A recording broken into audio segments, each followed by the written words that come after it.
Hello, everybody. Welcome to the All Hands On podcast. Today's episode is incredibly meaningful because we are joined by two guests who have been personally impacted by sudden cardiac arrest. In this space, we talk about all things sudden cardiac arrest, mental health. This includes resilience, fear, healing, and what it means to support survivors and their families through life-changing moments. If this topic feels close to home for you, just know you're not alone here. Can you introduce yourselves and share a little about who you are and your connection to sudden cardiac arrest? Well, I'm Julie Churchill. I experienced sudden cardiac arrest in November of 2018. It happened at work, and I was saved by my hero coworkers. I'm Stephanie Jones. I'm Julie's daughter. And I obviously am connected to sudden cardiac arrest because my mom is a survivor. Yes. And then, Julie, can you walk us through the day your sudden cardiac arrest happened and what you remember about the experience? It was about 10 minutes to 4 in the afternoon. I was scheduled to get off work at 4 o'clock. So I had just picked up my purse and sat on my desk, and a couple of people had stopped at my cubicle to talk to me. And, we're just sitting there chatting. And all of a sudden, I got about 2 seconds of extreme dizziness. And next thing I know, I wake up and my coworkers are all around me, and half the fire department's around me. Wow, that must have been shocking. Did you look up and wonder why are all these people around me and what did they tell you? Well, it was kind of funny. I work in a police department, and my boss, the chief of police, he was behind me. He was kind of holding me up, and he kept telling me, "It's going to be okay. You're going to be okay." And then I opened my eyes and I thought, wow, what's going on here? So Mhm. I really didn't know what happened. And then they told me what happened, and I saw the AED laying there that they had used on me, and it was pretty surreal, pretty shocking. Yeah, Yeah. shocking is an interesting word to use, Yeah, I Yeah, was just going to isn't Yeah. say it? that. Mhm. But what Literally. was it like hearing the details afterward about how your coworkers and the first responders did save your life? Oh my gosh, it was pretty shocking because I didn't remember any of it. All I remember is the dizziness, and then I don't even remember going unconscious. And then I just remember waking up and everybody being there. And then when they told me all the details, I couldn't believe it because I had no recollection of it. And I couldn't believe how they all worked together and all the uh, intricacies of it, how it all played out. Yeah. As a daughter and family member, what was it like for you to receive the news and process what happened with your mom? It was, my experience was so different as Hmm. processing it and experiencing it than it was for her because I don't even remember seeing her be upset or cry. And I know that that came later, but the day that everything happened, that's kind of all I could do was just kind of panic and cry. And that's not my typical go to. That's not my typical personality at all. But this affected me so different and so greatly that I had a hard time processing it. And when I heard what had happened, her coworker had called me and she called me through Messenger on Facebook. And I Oh, thought, oh, she just misdialed. And so I didn't answer. And then yeah. called again and I thought, well, that's weird. I should answer. And Hmm. she told me that my mom had a medical event at work and was being taken to the hospital. And I actually got to the hospital before my mom did. I got there. I was closer to the hospital than she was. Okay. So I literally just dropped everything I was doing and just walked out of my job and said, I have to go. Hmm. My mom needs me. And processing through all of that, it was just so difficult.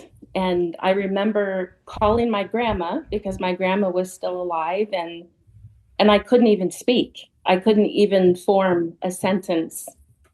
All she knew was that she needed to come to the hospital and it was about my mom. Mm-hmm. And I just remember thinking, I don't want to have to be the one to tell my grandma that my mom died, Yeah. because I didn't know yet at that point if she had died or if she was alive. Mm-hmm. So really processing more like how this would affect everyone else around me was where I was stumbling. That's what was really hard for me. I hadn't even processed my own feelings or emotions for a long time after this because I was so worried about how it would affect everyone else around us. Yeah, I understand that. I feel as like a daughter of a co-survivor as well. When my dad first went through his stuff, it was almost like a similar feeling. I was the opposite of myself. I'm usually more of like the sensitive one in the family. Yeah. I say I have like very liquid tear ducts, like I just Mhm. cry. But in that moment, it was like I was the one that was the most calm in the situation, which is Hmm. very interesting. Yeah, to see. I was shocked at myself. I was like, why am I so calm? And like, but I feel like I was kind of similar where like I didn't process it until his second cardiac arrest and then was like more nervous, being like, okay, this is weird and what's gonna happen. So I feel like it's very interesting to hear the co-survivor stories and their sides of things. Because a lot of times the survivors may not remember what happened, Yeah. but we remember everything. Yeah. Hmm. So when you got to the hospital, even though you beat your mother there, and then she finally came in, what was it like for you to see that, she did survive and, she's doing well? Well, one thing that kind of led to my panic at the hospital is I did not expect that they would be bringing her by code, Mm-hmm. because when I had talked to the coworker, I knew my mom was alive, but I didn't know what had happened. And I know that there's a lot of things that can happen between work and the hospital. And so when I saw the ambulance turn and come by code, lights and sirens, then I really panicked because I thought, oh no, something must have happened. I just catastrophized the whole thing, of course, because Mm-hmm. that's just where my brain went. But by the time they got her settled, and I was able to see her probably within 10 minutes of her getting to the hospital. And just, I remember I turned the corner and she was just sitting up in bed talking to people, the doctor, and to people around her, just like we're talking now. And I don't even remember feeling relief in that moment because I still didn't know what happened, what, Mm-hmm.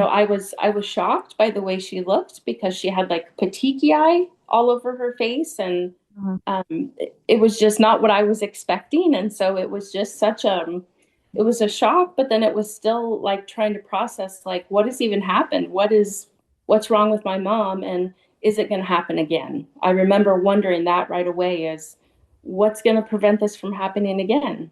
Mm-hmm. Totally understandable. So, Julie, when the doctors told you your sudden cardiac arrest was idiopathic, meaning there was no clear explanation of why it happened, how'd that affect you emotionally? Gosh, it was really hard because, you think, I always thought in my mind, well, if it would be easier to understand if I had like a blockage or something. But, where there's no explanation for it at all. And like Steph had said, that was the first thing I thought of was, well, geez, is it going to happen again? Mm-hmm. And, what is this going to lead to? And what can I do to prevent it? Since they didn't find any heart related issues, I thought, well, what am I going to do to make sure that this doesn't happen again? Yeah. I think that's when our brains started doing a lot of the what ifs, like Yeah, Yeah. what if I would have left work? What if I would have been driving? yeah, And because she lives, 15 minutes from work, 20-ish miles from work, and it's like, well, geez, what if she would have been driving, and Mm-hmm. then you start to, catastrophize all over again about how much worse it could have been. And yeah. so that Yeah. it's hard not to play that what if game. Mm-hmm. Yeah, definitely. And unfortunately, I think we all do that. Yeah. But at the same time, at least for me, because I can only speak for myself, I learned to say, oh, when I felt that dread, and then I reminded myself, I would talk to myself and I would say, Rob, that's just one of those what ifs. Mhm. Hmm. Mm-hmm. Like Yeah. in quotes, it's a what if. And I'm like, like, and then at the same time, I try to learn to turn it the other way.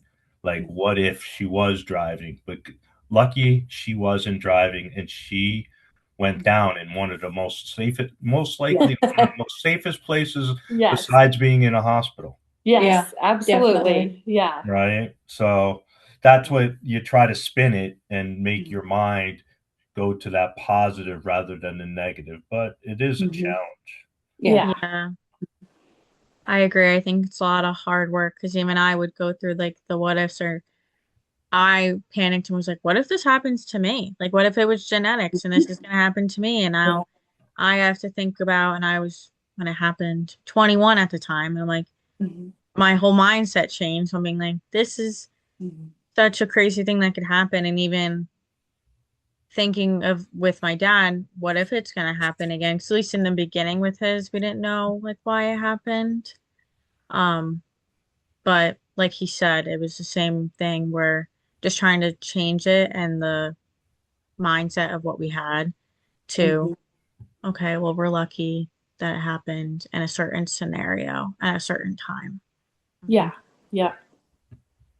And during your recovery, were there emotional or mental challenges that surprised you? Yeah, it was quite surprising. My husband has since died, but he was alive then, and I remember I was afraid to go in the bathroom by myself. You know, I was afraid to get in the shower by myself. I was afraid to lay down on the bed by myself. You know, I had such a fear of it happening again and him not being around and not knowing that something happened to me.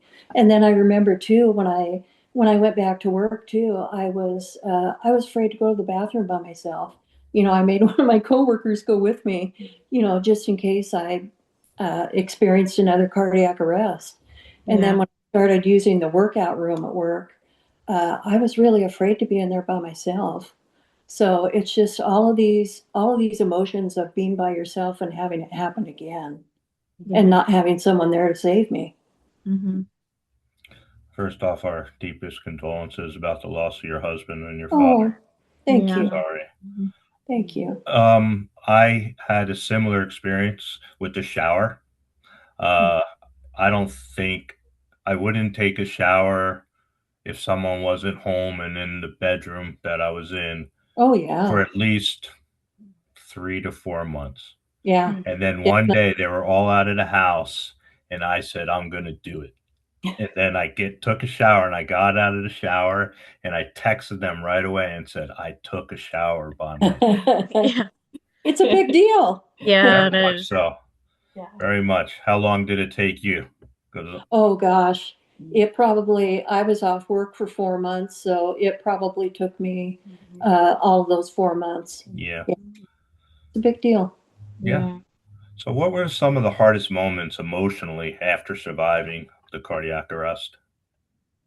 Um, it was really hard to go back to work. It was good to go back to work, but it was hard too because I could see where I was sitting and where it happened. And I had to sit at that same desk and I had to sit in that same area. And it took me a while. There were a few times where I had to have, I don't think I was driving when I went back. I had to have one of my coworkers take me home because I just couldn't stand all the emotion of being in that same place where it happened. Even though I don't remember a lot of how it all came to play, I still had all those emotions of being in that same spot and being terrified that somehow it would happen again. Yeah. So, how did you work through that? Because I'm assuming, did you stay at do you still work at the job? I did, yeah, yeah. I stayed there. You know, I just kept going back day after day. In the beginning, sometimes I would work half a day because I just couldn't take it emotionally. But you know, I just kept going back, and I just kept being tenacious about needing to get over this fear of being in that spot. And I just eventually got comfortable enough where I worked through it to where I got comfortable enough being there. Yeah, that's To good. me, is I'm not a therapist, but I think it's what you did was it's called exposure therapy. Oh, And just by being there and doing the experience and doing a little more each day yeah, sounds like it, because that's what I had to do myself. So, yeah, as a fellow, survivor, it seems like a lot of us go through a lot of the same things. yeah. I agree with that. And mom is very much a routine driven person. And she'd been going to the same job. She's since retired. She's been retired for a year now, but she went to that same job every day for 32 years. Wow. That consistency, I think, really helped kind of with the emotional aspect of all of this. And especially too when Greg died, when my stepdad died, that that routine, I think, helped kind of ground her through all of this, even though it was that same place and space. Yeah. Yeah. Yep. Were there moments where fear, uncertainty, or frustration felt overwhelming? Oh, yeah, definitely. Especially in the beginning. As time goes along, it gets easier. And, there are still some days where, still, some days are hard, even though I'm almost 8 years out. Some days all the memories come flooding back and all the what ifs. And, in the beginning, every time I'd get a little twinge in my chest, I was thinking, oh my gosh, is it happening again? And, there, and once again, I think it swirls around to all of the what ifs. And as long as I don't think about that, as long as, and in the beginning, I pretty much had to take it day by day, sometimes hour by hour. But, Hmm. I got there. That's good. So, did you do any type of therapy that helped you along your way, or you just did it solo? They did send me to, what's it called? Cardiac rehab. My doctor did send me to cardiac rehab. I think that was a 12-week thing. And that was scary too, because, even though they have you all hooked up and they have you all monitored, I mean, it was scary to get on the treadmill and think, geez, am I going to go down? And, are they really keeping track of my heartbeat? And is my heart beating too fast? And, but I got through that, and that was really helpful Yeah. mentally and physically, I think. Hmm. I'm happy that you were able to do that, Yeah. because I believe it brings more confidence in your Oh, your body. yeah. Yeah. It was definitely a confidence builder. Yeah. I Hmm. didn't receive that opportunity. I had Oh, to somewhat do it on my own, but yeah. what I've heard from people like yourself, it is a big help, and I wish, and it gets spread out to the doctors, that they should, if available, offer that. Yeah, Yeah. definitely.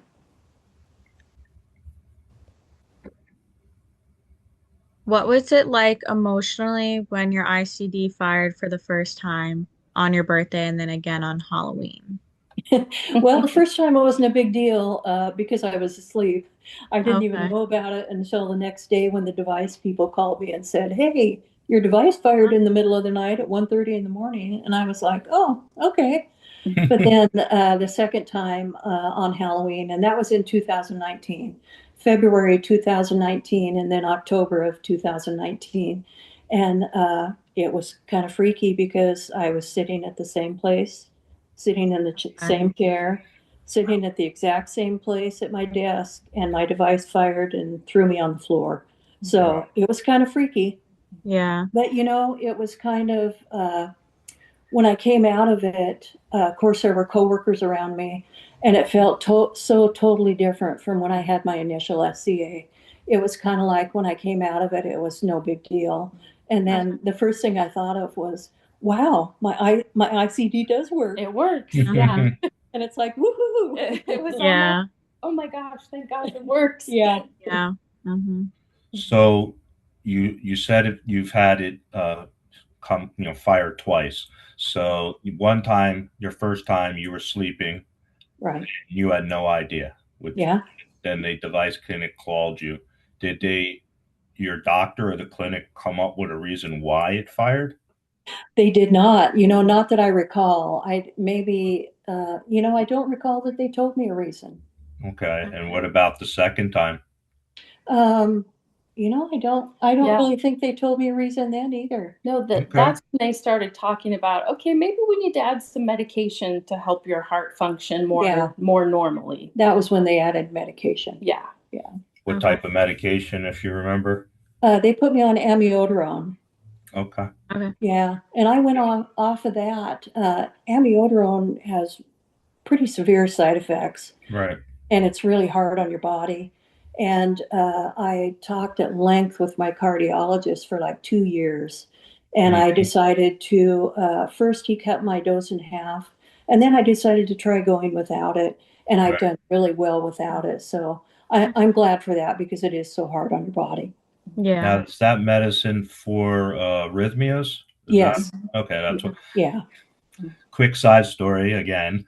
When I came out of my medical induced coma, after during that time I had the ICD installed, and then they brought me out, and then they wanted to test me on a pill medication for arrhythmias rather than the IV drip. Oh God. Unfortunately, well, fortunately, the doctor who was he wasn't fully a doctor yet. He was like, I forget the name. yeah, I forget the term, but A resident. resident. Yeah. He started me on that medicine, and that was not good for Rob to receive because Rob is allergic to Oh, iodine, which is oh in that Oh no. medicine. no. And I had one of No. the worst reactions with shaking my body, unbelievably shaking without control, Oh, freezing right away. It was just bad. So just coming Yeah. out of a coma, flipping out about why am I come I was, ventilated, and I'm like, why is this happening? And then going through that, it was just very difficult. But again, Yeah. uh, then they Not. found the right medicine to be on, and I still take it, today, but Yeah. I used to take it 3 times a day, Oh mm, wow. every 8 hours. But now, after a certain amount of time, I only take it once a day. Yeah. I remember the medicine debacle because it was even on our end, it was when he went into the medically induced coma, it was very scary because we were all sleeping at home, had no Oh. idea. A weird Mm. occurrence happened. Like we had weird occurrence happening throughout the whole entire process of his sudden cardiac arrest. But we all woke up around like the same time at midnight. I fell back asleep. My mom saw her phone. Then we found out. So that's also very scary. Then we figure, and then I get to the hospital when he's out of it and everything. So we're all happy because we're like, we see he's good. And then it was like right when visiting hours were about to end, and we just see him start shaking. And I was like, oh my gosh. I was like, come on. I was like, what's going on? And then we figured out it was the medicine. And I was like, that's so mean. I'm like, this poor guy. Yeah. So, how has this experience impacted your sense of safety and trust in your own body? It's taken me a long time to feel safe and to trust my own body. Still, every once in a while, when I get in my car and drive somewhere, it's kind of always in the back of my head that this could happen again and that I could cause an accident and not only hurt myself, but I would hate to hurt somebody else. So it's kind of like it's always in the back of my head. But like I said earlier, as time goes by, I'm getting more comfortable with everything. And now I've kind of adopted a feeling of whatever's going to happen is going to happen, you know. I agree with that. I've always kind of had the statement of everything happens for a reason. Yeah. And even if it doesn't make sense at the time it's happening, it will make sense someday. Yeah. For both of you, how did this experience impact your relationships and how the way you connect with other people today? I sure treasure my family and my friends a lot more than I ever did. I've had some really good friends who came beside me and walked along with me through all of this. one friend in particular, she was right there whenever I needed anything, and certainly my kids, both of my kids were there, and time with friends and family has just become so much more precious, and I appreciate it a lot more than I ever did. Mhm. I think the same for me. I can think back to the day that this happened. And I remember, amidst all the chaos at the end of the day when they were doing her implant, our family filled the waiting room. Like there was no space for anybody else but our family. And I remember just looking at my brother and looking at everyone who was there, not just for our mom, but to support my brother and I as well. And I just thought, like, that's just so invaluable to be able to have all of these people that literally walked away from everything they were doing the minute that they heard that this happened to our mom, and to show up and be there to support her husband and my brother and I. And it was just, I won't ever forget. Like, I can look around the waiting room and tell you exactly who was sitting where, even to this day, because it was just so impactful to me that everyone came. Yeah. That's like a great experience to have. I have like a similar thing where we have our dog, and he was a puppy at the time, so like could not be home alone. And we live on like a mainish road, so and I our town is fairly not small but like mid-size, and people know our house. And I start getting calls from people being like, "Hey, is everything okay? Is everything okay?" And then my one of my best friends called me and was like, "Is everything okay?" And she was like the first person I was actually like, "No, it's not okay. Like Mhm. this is what's happening." And she was up at school, so 45, 50 minutes away. She was like, came down, she was in the middle of taking a final, went through her final, and then was like, I'm coming down right now, and then I'll watch the dog, you leave. Oh, Something Oh, like I'll always like remember being like, oh, like that she like just like took it, like went out of her way to do that. When so I understand like seeing the waiting room and seeing the people around you. oh yeah. yeah. Hmm. So, as a daughter, how has your relationship with your mom changed after her survival experience? Well, I think my favorite picture that I have of us now is from in the hospital. And I have another hat on and I've been crying. That's like all I had done for days. And my mom, her hair's just crazy and she still has her petechiae eye blotches all over her face. And that has become my favorite picture because it meant that my mom survived. And Hmm. so when I look at that picture, that just means so much to me because it just could have been so different. And for many people, it is so different.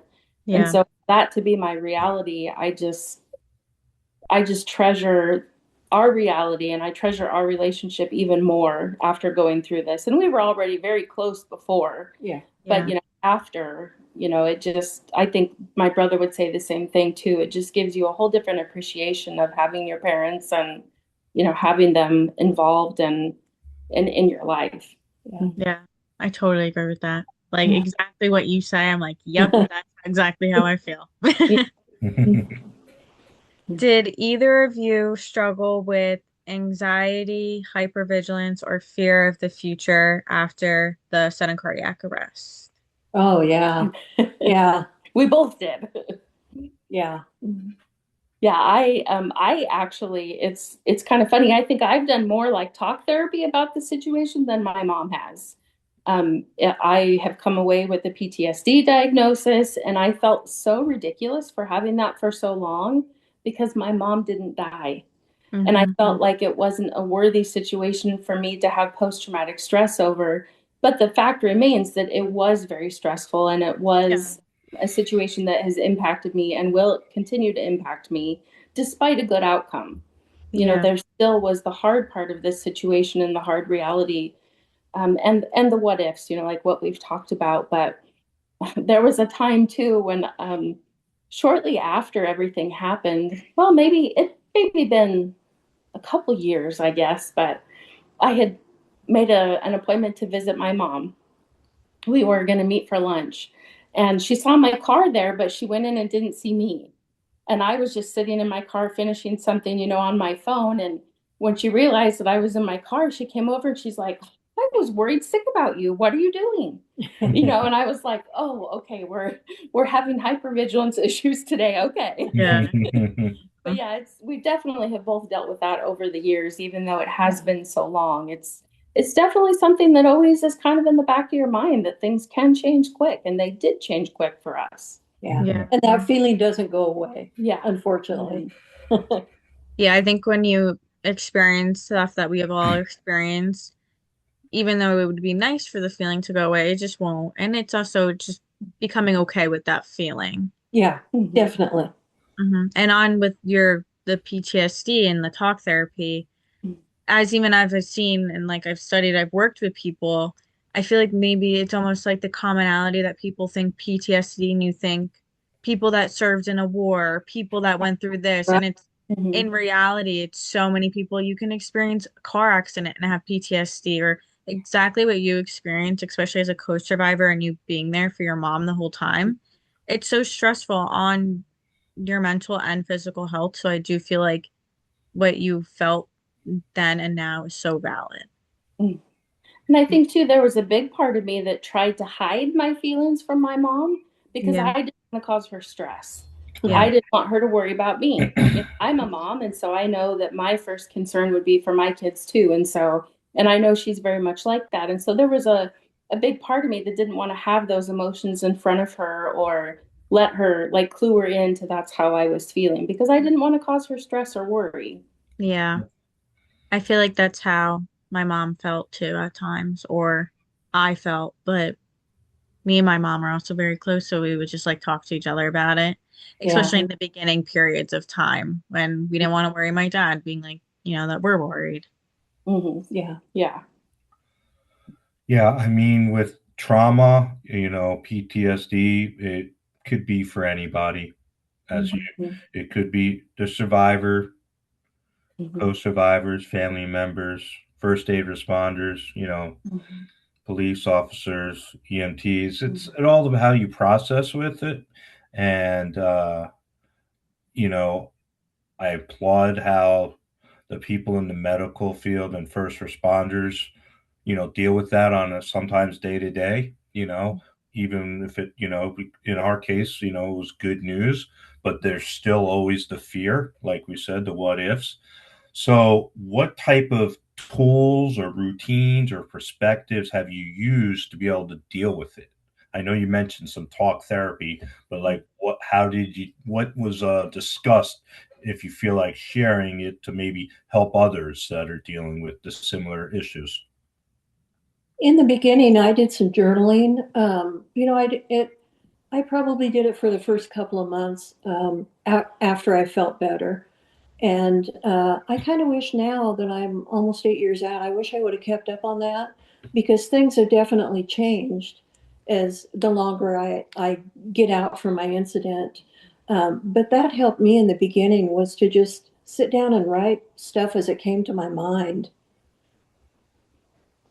I think for me too, just talking about it. You Yeah. know, we've talked about it so much, and our family kind of went on this big campaign of taking pictures of AEDs everywhere we see them, because that's the reason Great. why I still have a mom is because of an Yeah. AED and trained coworkers.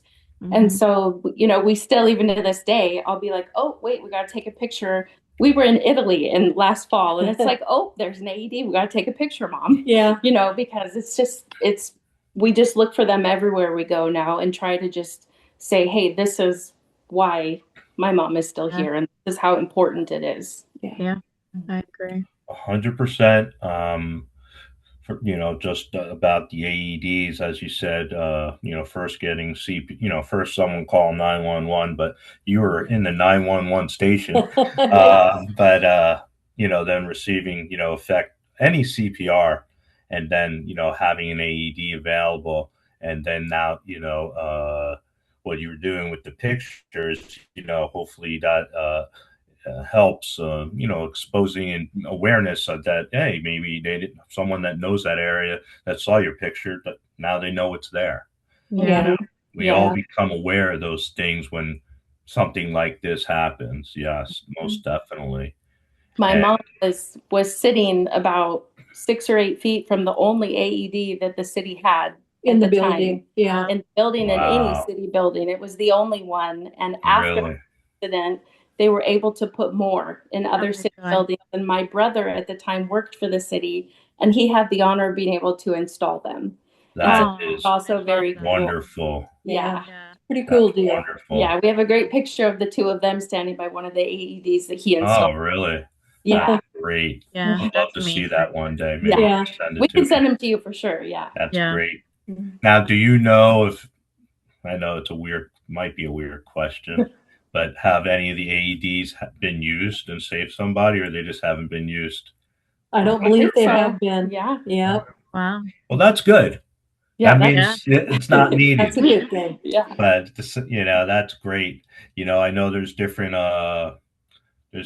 groups that are out there to try to spread that AED awareness by either mapping them on like Google or spreading Oh, things like what you're doing, and it all helps. Yeah. It all helps because you need to change like the survival rate. The survival rate without a hospital, sudden cardiac arrest is 10% or less. And then, yeah, in some areas, it's much better. Yeah. And that's because of, different things. Yeah. But, having, knowing CPR and knowing where an AED is and using it, definitely going to increase the odds of an out of hospital cardiac arrest. yes, Yeah, that's why it's so important that people even know basic knowledge of CPR, um, and just get like trained on it. Because we've oh talked yeah, about it in like previous episodes too. It's a lot of places, at least I've seen, do it for free, or work will do it, and I think it's just a good opportunity to have. And it's great that you guys take pictures and then are able to. It's almost yeah, like a good moment for you guys too to be like, "Yep, this is like a great device and it's a great thing." yeah, Yes. it is. As you guys mentioned before, like with the support of friends, family, in the hospital, what did coworkers and healthcare professionals, as well as your friends and family, play in your healing journey after the hospital? Um, well, certainly, like I said, I took 4 months off. And when I went back, my coworkers just all rallied around me, and you know, they were almost too attentive. Sometimes I had to tell them, I got work to do. I got to get back to work. Go back to your office. And but everybody was so great, and I would see people from the hospital. That I knew, and they would say, "Oh my gosh, how are you doing? It's been how long? You're 6 months out or whatever." And, they would always make sure that I'm okay. And yeah, support. I got such good support. Good. I think we've talked to people in our group, and you could see the difference sometimes when people don't have much support and people that Yeah. do have it. And I always say, like, even like with us and with my friends, the amount of people, my dad also was a football coach growing up. So the amount of people would be like, "How's your dad?" Even like to this day, if I go out, "How's your dad? I was in the gym today. Oh yeah. How's your dad?" And it's a great feeling to feel that people are like, even years later, like, "How is everything?" Um, so yeah, the support goes a long way. Yes. Does, sure does. One thing that I thought was really cool is, and that kind of helped in, I think, our healing journey is my mom's coworkers were all honored by our local fire department with challenge coins. And that was just such a cool thing for us to be able to be a part of, and like how impactful, because even if you're a first responder, like her coworkers were, to administer AED, first aid, CPR to your coworker is a different kind of hard. It's a whole different kind of emotional level for them as first responders. And so to be able to see them be recognized for their work in saving my mom's life was one of the things that's right up at the top of my list of wonderful things that's happened out of this. Yeah. And how is your guys' perspective on life, your purpose, or anything changed since surviving this experience? Oh man, I'm still trying to figure that out. I had a good friend from church die from sudden cardiac arrest, and unfortunately, that's how my husband died too, from sudden cardiac arrest. And it's like I have to constantly ask myself, why me? Um, I always go through that, and I still can't figure it out. But someday I'll know. Mm-hmm. And I'm There's a sorry reason. about that. Yeah. Sorry to interrupt. I just think my role in all of it is just to encourage her that you still do have a purpose. You're here for a reason, and it might not be in the forefront of your mind, but you're definitely here for a reason. Yeah. Yeah, that's what I was starting to say as well. Um, we all wonder that, and fortunately, you have personal connections while as others have not been a survivor, and it must be, so difficult because as you are a survivor, but you're here for a reason, and you'll find it, and maybe you won't, but you know what? Your kids and your family and your friends know you're here for a reason. Yeah. you know Having this discussion, stepping up and speaking with us, or being on our Facebook group, uh as and talking and sharing experiences, it helps you, because I know it helps me, Oh but at yeah, the same time, it helps others. And Mm-hmm. I believe that's partly why I'm still here, because it's yeah, my paying back. and Yeah. and that's what, it gives you that drive and that support as well, when you feel that you have found something else. you know the reason you're here is the support and the love of your family, but then helping others that have gone through the same thing yeah, is very, very impactful for us. yeah. I agree. Mm-hmm. Mm-hmm. So, like, this question, is, I believe I know the answer because you're here today. I think you said 8 years now, but like, what does strength mean to you now? I could see it, but let's hear it from you.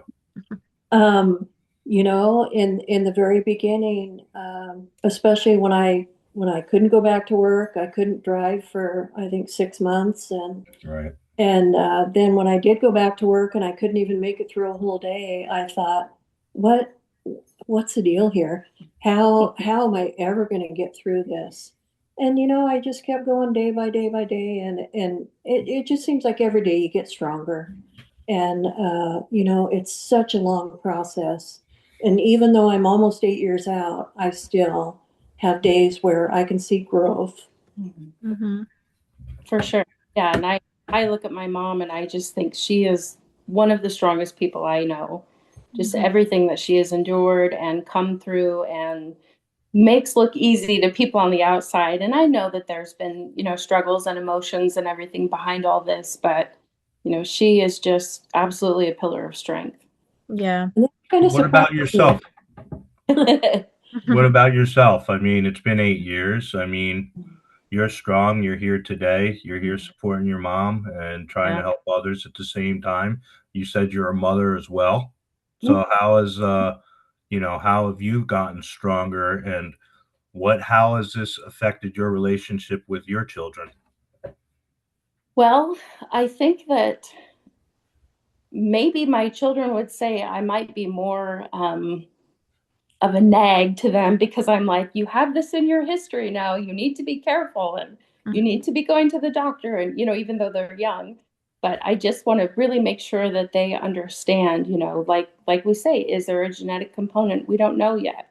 And Yeah. Right. so just really making sure that my kids understand how important it is when you have this history to take good care of yourself and to do everything that you can. I mean, I feel like even if you do everything right, you still can have this outcome of sudden cardiac arrest. Yeah. So, but it is definitely something that we've talked about more so than any other family, I'm sure, other than families like yours that have dealt with this as well. But Mm-hmm. I definitely try to lead my children the same way that my mom has led my brother and I through this. How old are your children? My children range from 16 to 27. Awesome. Okay. And do not you guys live in Washington? Mhm. Is it required in any of the schools, most likely high school, that they learned CPR or no? I don't think it's a I don't think so. requirement. Is Mhm. No, it an option? not through the school. No. So, Uh-uh. like, we had one of our kids learn it through scouting. Okay. Awesome. We've had a couple learn it through work. I've had to learn it through work, but other than that, it has not been a requirement for them. My kids, my previous husband, his father was a CPR trainer.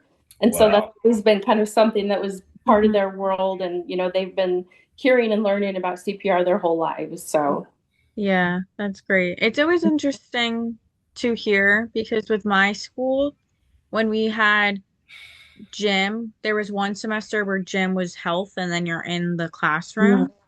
And I don't know what year it was, maybe I was a sophomore in high school. They did have a CPR class. But mm, I've like we talked to people and we're like, I'm the only one that's like heard of us doing this, at least the school mhm. that I went to. Um, but it was beneficial, even if we're all I feel like at the time we're all teenagers, probably not paying attention and not really, but it's still the basic knowledge rather than no knowledge is better. Yeah. Yeah. But I mean, her brother and my son, he took it in well, county college, college, yeah, county college, just to get a credit. Oh. mhm, mhm. yeah, So, that credit was part of the reason I'm still here. yeah, Yeah, You know? definitely. Wow.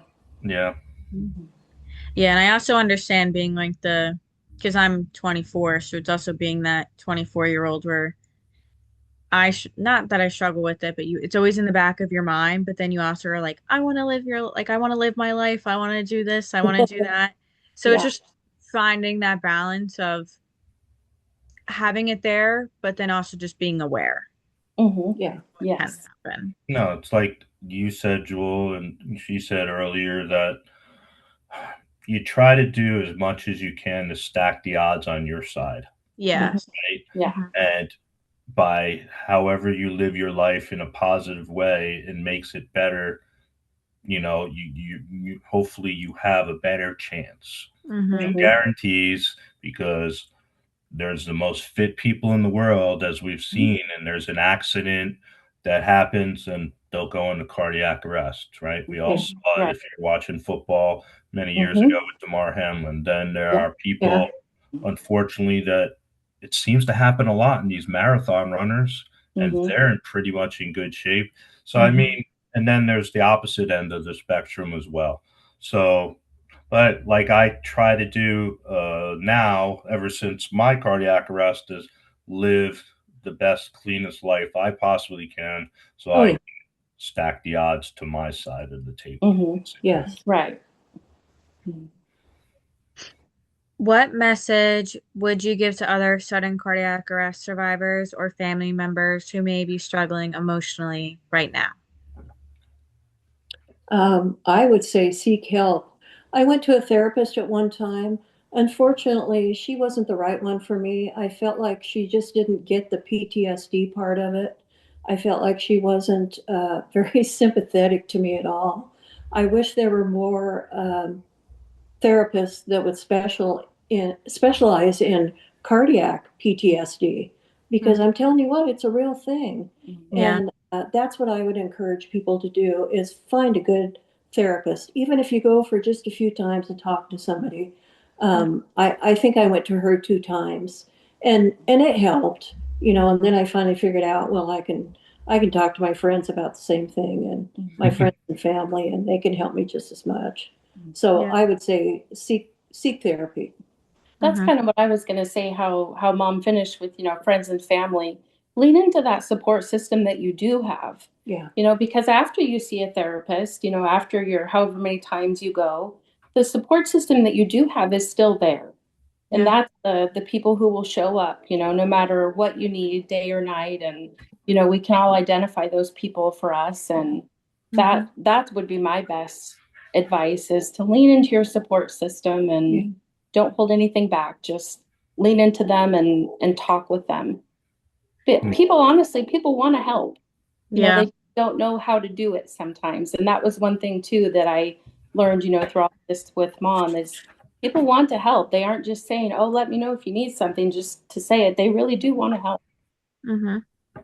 I agree with that. The support system is so important. And like you said, once therapy is done, sometimes people are in it for years and for the rest of their life. And sometimes people are there for a year. But having that support system outside of therapy is also great and amazing. Yeah. Yeah.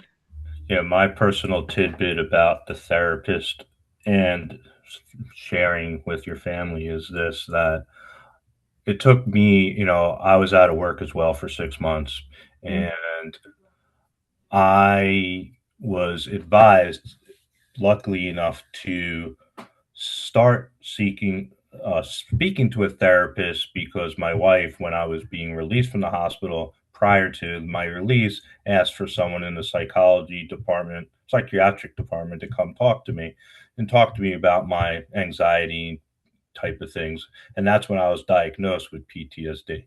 Yeah. So I was lucky enough through my insurance that I had able to get online therapy. So I didn't have to go in person. Mhm. And there is online places today, and I know there's not, they're not overly charged, but that is an option for people. But as I said, for me, it was with my insurance. But the first person I spoke with, I'm like, nope, not for me. Yeah. Just Yeah. a little off. That's not my style. Then the Yeah. second person, he was good, but a little too much. But then something happened, and his option to choose him for an appointment disappears. So I'm like, I don't know what happened to the guy. So basically, I went and found another person, and luckily I did, because that's the person I worked with for a year.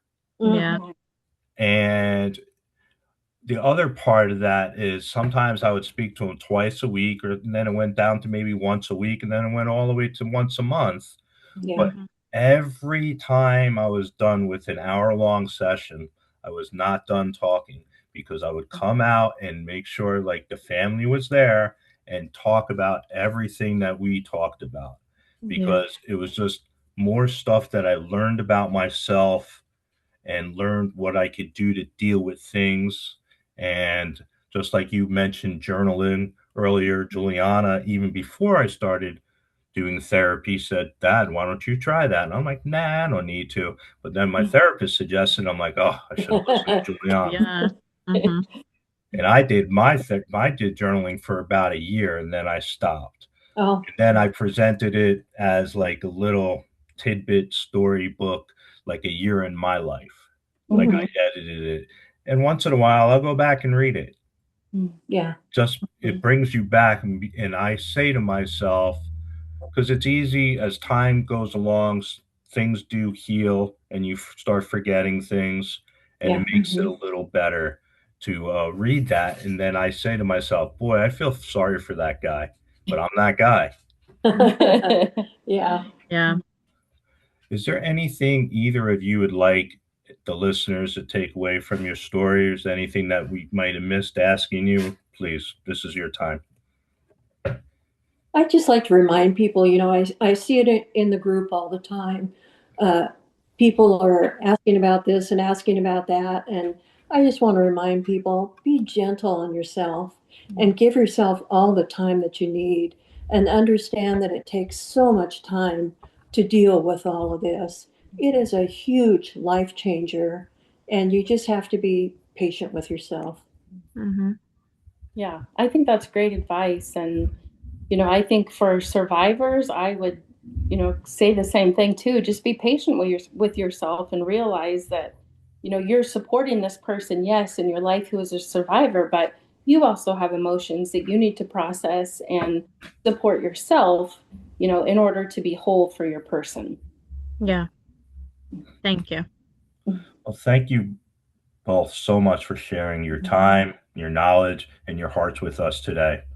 These Thank you. conversations are incredibly important, and they truly make a difference for survivors, families, healthcare workers, and communities everywhere. Yes, To thank you anyone, guys so much. thank Yeah. you. And to anyone listening, whether you are a survivor, a loved one, a caregiver, or someone simply wanting to better understand sudden cardiac arrest and mental health, please remember that your experience matters and you are not alone. If this episode resonated with you, feel free to share it with someone who may need it. And as always, take care of your mind, your body, and your heart. Please rate and review the podcast. If you know someone who's interested in this podcast, please share it with them. And if you would like to be featured on the podcast, please email us at scasmha@gmail.com. You can also follow our Facebook group, Sudden Cardiac Arrest Survivor Mental Health Awareness, where we continue conversations around healing, support, and life after sudden cardiac arrest. Thank you.